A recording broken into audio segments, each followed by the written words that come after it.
And it claims to be one of the biggest national unsigned competitions, and it's really sort of hot on original stuff. So it's not like I've gone in for like stuff like Pop Idol before and The Voice, and it was really just disappointing because really they wanted to hear the same thing that's been before. Yeah. But this show's all about unsigned acts that are really doing something different and that are really good. You know, like obviously playing well live. So I auditioned at Birmingham NEC on the weekend for that. Right.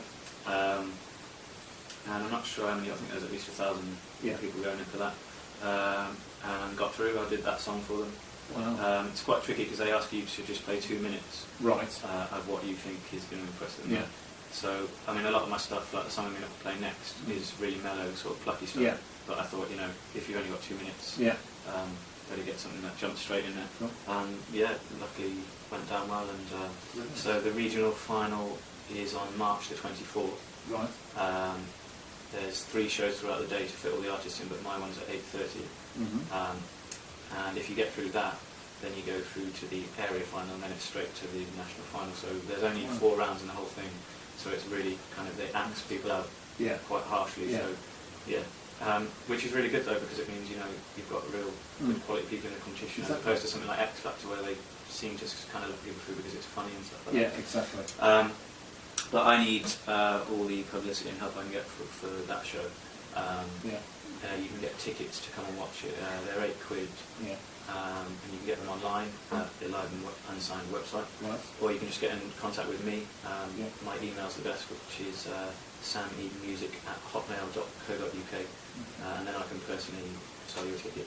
I can't give away any, unfortunately, because they're all sort of, it's really strict on how many people can be there. But it's £8, and it's a 90-minute show, loads of artists who have already got through into that round, so you know, it'll be a really good show. So how many artists will you be up against in the next one? I'm not sure exactly how many, but you get 3.5 minutes playtime for this one, and you have to do a cover and one of your own songs in that time, and you have to sort of blend them into each other. Okay. So I already know what I'm going to do for that one. What are you going to do? I'm not going to give it away.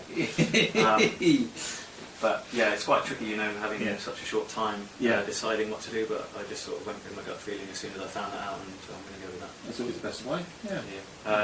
Actually, the one of my own that I'm going to do, I will be playing. Okay. So you'll be able to hear that. But yeah, so there's actually another Malvern band as well. Really? Who's that? They usually go under the name Dr. Stanley Medicine Band. Right. They're sort of a blues rock band.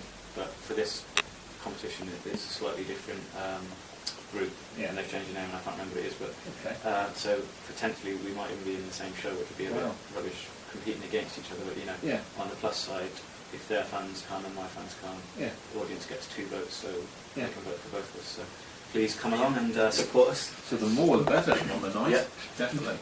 Okay, in Malvern at the moment, there's lots of good groups around, isn't there? It's really weird because Malvern has a hell of a lot of really good musicians, really original, but there's not, well, there are some good places to play, but you know, Malvern and Worcester is not the best for places to play and for to get signed or something like that. So it's weird because you just end up with this sort of dead zone. No one's like scouting anyone, but there's loads of really good people playing there. But I mean, I'm sure there is everywhere else as well, but I think the hills and just the way that it is around here, the scenery and how everything's brought up just inspires everyone to write good stuff. That's my guess anyway. So is it the dream to be signed up, is it?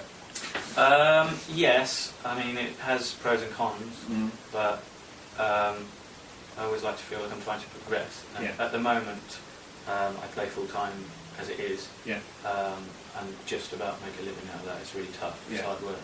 But to be honest, it's probably the same as any other self-employed job. The more you sort of put into it, the more you get back. But it would be nice not to have to do all that side, because I spend so much time getting the gigs, ringing up places and sort of advertising them on various social networks and stuff. It would be nice to be able to spend more time just sort of writing stuff. Just get a manager to do that. Let someone else do that. So that's obviously one of the pluses, and obviously if you get signed by a big label, you will be making more money.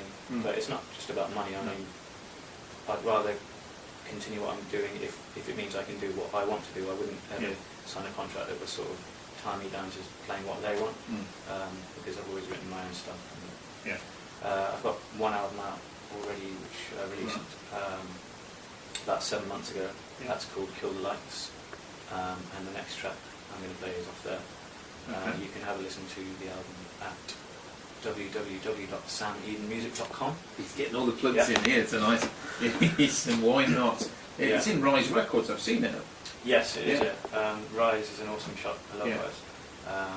Because it's obviously an independent shop. It's quite small, but they've got everything, all the stuff in there. I don't know how they fit it all in there.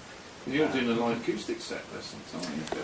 On the 12th of Feb this month. It's a Sunday afternoon between about 2 and 3 p.m.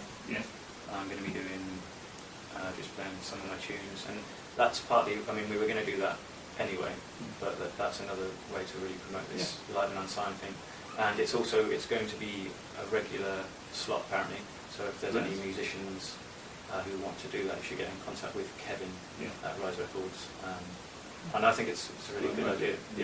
Because it's a unique place to play. A record shop is a bit different to a music venue. But also, someone that's coming in and having a listen might well buy your CD and support not just me but the shop as well. So it works really well. Good. Brilliant. Okay. Time for another tune? So just have a sip.